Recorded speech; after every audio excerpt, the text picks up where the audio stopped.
Olá e sejam bem-vindos a mais um episódio do canal Dividendos. Hoje vou falar-vos de uma das maiores corretoras online do mercado, a Interactive Brokers. Vamos a isso.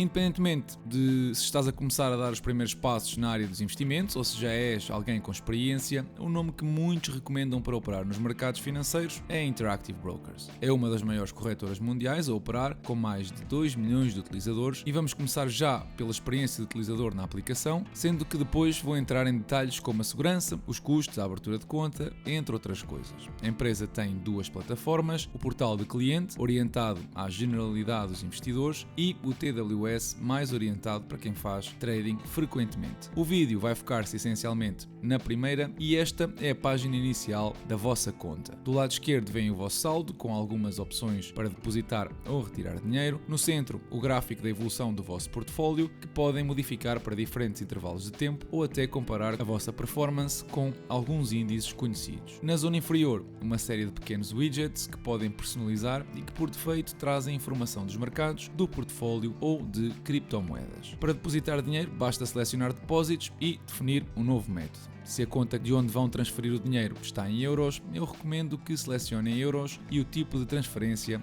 SEPA. Depois, basta preencher o formulário com os dados do vosso banco e o valor, e a Interactive Brokers dá-vos os dados da entidade para a qual têm de transferir o dinheiro. A transferência é relativamente rápida e demora 1 ou 2 dias no máximo. Depois, quando receberem o dinheiro na conta, para poderem comprar ações cotadas em dólares, têm de realizar uma conversão. Basta selecionar conversão de divisa e escolher euros e a divisa destino como dólares. A corretora mostra-vos imediatamente qual seria o resultado desta operação e inclusivamente a comissão de $2 que vão inevitavelmente ter de pagar. No meu caso, eu normalmente junto uma quantia considerável antes de converter e uso também a análise técnica ao par USD-Euro para aproveitar zonas de suporte, extraindo assim o máximo da conversão. Voltando à página inicial, a partir daqui podem imediatamente comprar ações, seja através da barra de procura no topo, onde imediatamente nos leva para a página da ação, seja através do botão Trade no canto superior direito, que nos leva direitos à operação de compra ou venda. Se estiveres na página da empresa, tens alguns detalhes interessantes, como a bolsa onde está disponível, a quantidade de ações que podem ser emprestadas para operações de short, o bid-ask spread ou um gráfico do preço. Aqui tens muita liberdade para expandir o gráfico, adicionar indicadores como o RSI, que até já vimos num episódio passado, ou até mesmo personalizares a tua análise técnica. Do lado direito, tens um resumo sobre a tua posição, a possibilidade de colocar alertas no preço, adicionar a ação a uma lista de vigilância ou executar operações de compra ou venda. Para comprar, o menu é exatamente igual ao que já tínhamos visto e bastante intuitivo. Selecionas a quantidade em ações ou dólares, o tipo de ordem, e eu aqui uso sempre ordens limite, e o preço a que quer comprar as ações. Podes usar outros tipos de ordem, como ordem de mercado para comprar a ação imediatamente ou ordens de stop para vender uma ação a um preço específico. Também podes selecionar o tempo durante o qual a ordem é aplicável e podes definir limites de perda ou de lucro individualmente. Eu pessoalmente não uso essas funcionalidades. Ao selecionar a previsão, podes ver o custo que essa operação vai gerar, inclusivamente as comissões da corretora. Mais abaixo é visível um menu com as operações da empresa e uma série de indicadores genéricos como o dividendo, a capitalização de mercado ou o crescimento dos benefícios líquidos da empresa. Mas não se fica por aqui. Se quiseres operar derivados como opções,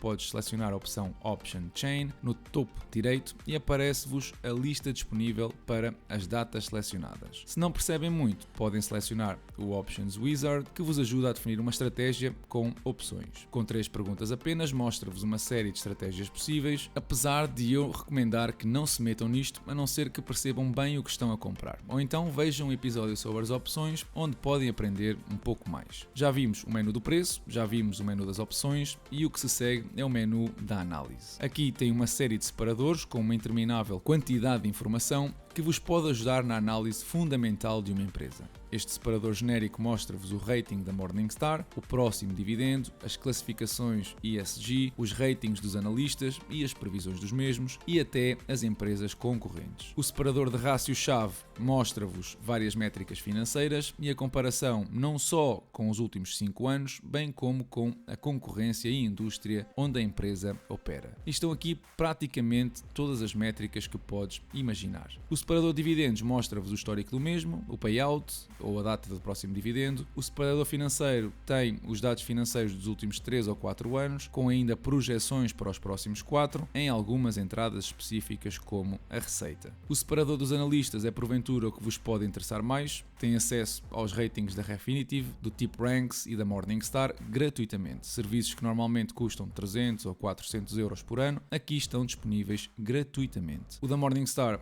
é, na minha opinião, mais completo, com uma descrição detalhada da análise e um valor justo que às vezes pode estar desatualizado. Ainda assim, é algo do qual podem tirar partido e descarregar em PDF, se assim o entenderem. Tem ainda um separador dedicado às previsões dos analistas para métricas como a receita, as margens, os dividendos, o EBITDA, entre muitos outros. Um separador dedicado aos detentores institucionais das ações, desde as posições dos fundos às operações feitas pelos insiders, e depois alguns separadores menos importantes, como o sentimento social à volta da empresa, um separador dedicado a quem gosta de abrir posições short e, por fim, um separador dedicado à análise técnica, onde a Interactive Brokers te mostra os níveis de suporte e resistência, tendo ainda uma vista sobre uma estratégia de trading potencial, uma vista ainda do que é um valor justo, embora este tipo de análise deixe muito a desejar. Voltemos então à página inicial e vejamos que outras opções de navegação estão disponíveis. Temos o portfólio, onde podem consultar as vossas posições individualmente,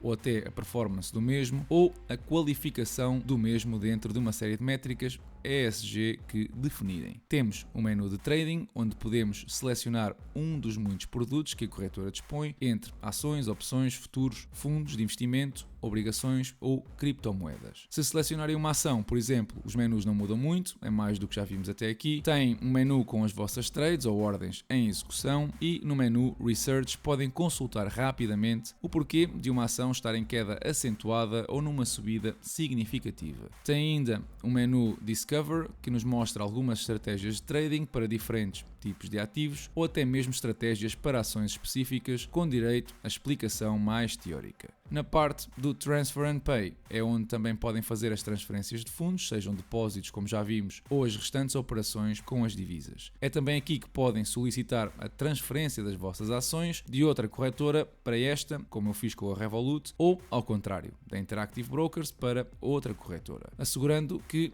essa outra permita essa funcionalidade. Eu não vou perder muito tempo aqui porque vou publicar um vídeo com os passos detalhados, mas é importante mostrar que esta opção está disponível. Na parte da performance temos o analista de portfólio, que não é mais do que um resumo das vossas posições, com diferentes critérios, nada de extraordinário. E é também o sítio onde podes descarregar relatórios sobre o mesmo. Por exemplo, podes escolher um relatório completo, desde o início do mês, em formato HTML, e aí podes aceder às operações que fizeste, aos dividendos recebidos e às taxas retidas, enfim, tudo muito completo, algo que não encontras gratuitamente em todo lado. Podes ainda descarregar um resumo de todos os dividendos recebidos durante o ano, bastante completo, que pode até ajudar no preenchimento do IRS. Mas agora que já vimos o look and feel e a maioria das funcionalidades, vamos falar de alguns pontos importantes e nada melhor do que começar pela segurança. A Interactive Brokers, enquanto empresa, está cotada em bolsa, mais especificamente na bolsa de Nasdaq, e é regulada por entidades como o SEC,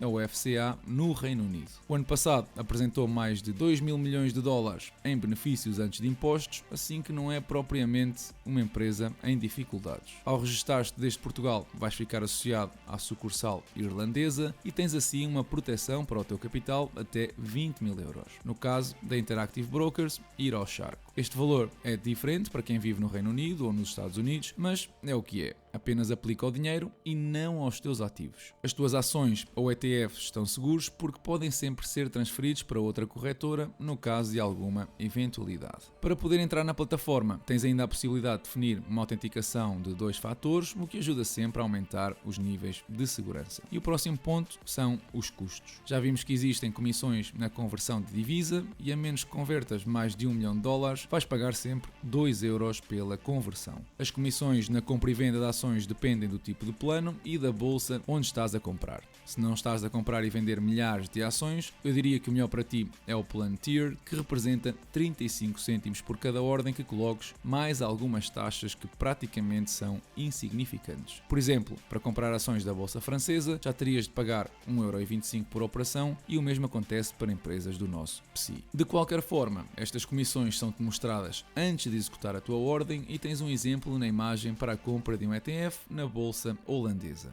Se te estás a perguntar sobre o Interactive Brokers Lite, que tem comissões zero, apenas está disponível nos Estados Unidos. Não existem comissões de gestão, não existem comissões de depósito, nem existem comissões de inatividade. Existe sim uma comissão para levantamentos se passares o limite de um levantamento por mês, mas estamos a falar num valor de 1 euro por levantamento, o que também não é nada de grave. Em relação ao apoio ao cliente, tem alguns meios de contacto, sobretudo através de chat, mas como não precisei, não posso dar assim uma opinião muito construtiva. Infelizmente, a corretora não tem suporte em português, nem contacto. Aliás, a própria plataforma não suporta o nosso idioma. E isso pode ser um entrave a quem não domine o inglês. Algo positivo são os juros que a empresa paga a quem tem dinheiro parado na conta. Se tiveres mais de 10 mil euros ou 10 mil dólares à espera de uma oportunidade para comprar ativos, a Interactive Brokers paga-te juros sobre o montante acima desse limite. O valor depende da divisa em questão e lembra-te que depois vais ter sempre de declarar estes ganhos no IRS. Vamos lá então dedicar esta parte final ao procedimento que possivelmente gere mais dúvidas, a abertura de conta. Na página da Interactive Brokers, selecionas abrir conta e começar a aplicação. O próximo menu vai-te pedir dados do utilizador, como o e-mail, a password, e quando confirmares vai-te ser enviado um e-mail. Entras no e-mail e verificas clicando no link e fazes o login na corretora. E agora começa o processo da configuração da tua conta. Escolhes o tipo de conta, individual, preenches os teus dados pessoais, incluindo a morada e o número de telemóvel. Tens ainda de dar dados como a tua situação laboral e a origem dos teus rendimentos, assim de forma aproximada. Aqui também escolhes a divisa da tua conta base. A minha sugestão é escolheres euros porque é a divisa que vais transferir do teu banco. No passo seguinte, vou enviar-te um código para o telemóvel para associar a tua conta a esse número e tens de preencher o teu NIF e o teu número de passaporte. Se não tens passaporte, selecionas não na opção respectiva. O próximo passo é muito importante porque vais definir o tipo de conta. Se não operas com derivados nem vais usar margem, a minha recomendação é que escolhas o tipo Cash. Preenches ainda dados sobre o teu rendimento anual, o valor do teu património e o teu objetivo de investimento. Por fim, deves ainda definir o que tipo de ativos vais operar e a experiência que tens a operar os mesmos. No final, pedem a tua assinatura e procedem a criar a tua conta. Como é normal, antes de poderes começar a operar, vão-te pedir uma foto do cartão de cidadão ou do passaporte e um documento que comprove a residência que submeteste. Assim que forem aceitos os documentos, podes transferir o teu dinheiro e começar a investir. Não te esqueças de deixar um like, caso esta revisão te tenha ajudado, e se queres ver um tutorial sobre a aplicação móvel da Interactive Brokers, partilha a tua opinião na caixa de comentários. Esta semana, a maioria dos mercados fechou no verde, as exceções foram mesmo a Bolsa Brasileira e Austríaca, e foi também uma semana onde assistimos a novas medidas de apoio à economia por parte do governo português. Essas medidas vão custar um total de 2,5 mil milhões de euros, um valor que tem origem num déficit abaixo do previsto e, portanto, podemos descrever como uma redistribuição dos impostos. Entre estas medidas está o aumento de salários da função pública de 1% ou a retirada do IVA em produtos essenciais. A segunda é uma medida, na minha opinião, populista e que na prática não vai servir de muito, como aliás até já tinha sido demonstrado aqui ao lado na vizinha Espanha. O governo espanhol já tinha reduzido o IVA e em apenas 15 dias o valor deduzido foi compensado pelo aumento de preços. Portanto, na prática, não me parece ser uma medida com muito sentido. Uma medida mais produtiva seria, por exemplo, mexer nos escalões do IRS, mas até agora isso ainda não foi oficializado. Por outro lado, o nosso primeiro-ministro já veio criticar o Banco Central Europeu acerca da subida das taxas de juros e do pouco impacto que até agora demonstraram no combate à inflação. Para ele é fácil falar, fica bem na fotografia, redistribui o excedente de impostos resultante da inflação e dos aumentos salariais, mas eu não o vi com a mesma atitude quando o Banco Central Europeu continuou a estimular a economia através através, por exemplo, de programas de compra da dívida pública. Enfim, é o que é. Já o Banco de Portugal publicou também as suas projeções para este ano e reparem nas diferenças com as projeções de dezembro. Esperam agora um maior crescimento do PIB, mais desemprego, menos inflação, mas 6,7% de inflação subjacente. Traduzindo, a economia vai crescer mais, com mais desempregados, o que me parece um pouco um contrassenso, mas tudo bem, e a inflação de tudo menos a energia vai manter-se. Ou seja, que estão a dar razão ao Costa. As subidas das taxas de juros em 2023 só vão produzir efeitos visíveis lá para 2024. Isto num cenário onde se espera que o preço do petróleo se fixe ali na zona dos $50 por barril até 2025 e onde a Euribor a 3 meses se mantenha acima de 3% no mesmo período. Agora, se quisermos ser sérios, olhem lá para o preço do barril do petróleo nos últimos 25 anos e digam-me o que é que acontece quando saímos de um período de contração económica. Pós 2002, para cima. Pós 2008, para cima. Pós 2015, para cima. Pós 2020, exato, para cima. Sempre que existe uma recuperação económica, o preço do petróleo sobe. E é um comportamento normal, já que aumenta a procura por essa matéria-prima. Mas, de alguma maneira, as projeções do nosso Banco Central esperam que desta vez os preços não subam. Mas há mais. Olhem para o comportamento da variação da inflação no último ano. É fácil ver que a componente energética, a verde, tem vindo a decrescer. Também é fácil perceber que a contribuição dos serviços para a inflação engorda ali entre março e outubro à boleia dos turistas que visitam o nosso país. E a projeção do Banco Central Português é que neste ano vai ser praticamente igual ao ano passado. Sou só eu que acredita que o setor dos serviços vai crescer muito mais este ano. Eu até concordo com a contribuição negativa dos preços da energia, mas tenho sérias dúvidas de que o impacto da inflação nos alimentos vai diminuir ou que a componente dos serviços se mantenha constante. Muitas